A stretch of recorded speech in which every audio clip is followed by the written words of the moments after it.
talaga buhay pa to. Humingi kayong tulong. Ang susunod na programa ay rated PG. Ito ay nangangailangan ng patnubay at gabay ng magulang para sa mga batang manunood.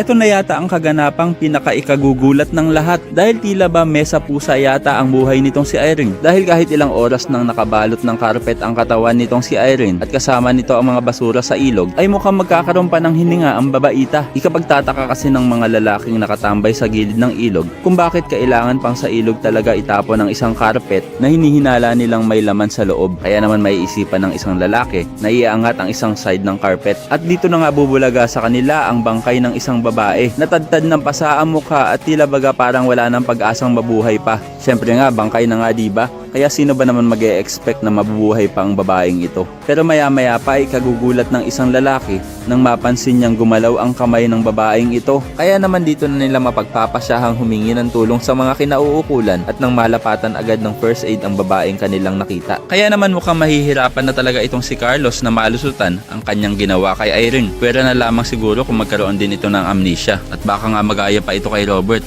na hanggang ngayon ay hindi pa rin naaalala na alam niya na nga ang tunay na pagkatao nitong si Zoe na hindi niya ito anak nang mabasa nga niya noon ang DNA test nito. Samantala, susundin naman ni Lynette ang payo sa kanya ni Aling Susan na kailangan nitong bumalik sa bahay ni Carlos upang makahanap ng mga ebidensya upang patunayan na si Irene talaga ang nanloob sa bahay nila Carlos. At dito na nga makikita ni Lynette ang pabango ni Irene. Kaya naman matuloy pa nga kaya ang magiging bakasyon nila Lynette at Carlos? Yan ang dapat nating abangan. Kaya naman ko isa ka rin sa mga natutuwa dahil nabuhay itong si Irene at maaari niya nang ibulgar ang baho nitong si Carlos ay pakilike ang video na ito and don't forget to subscribe.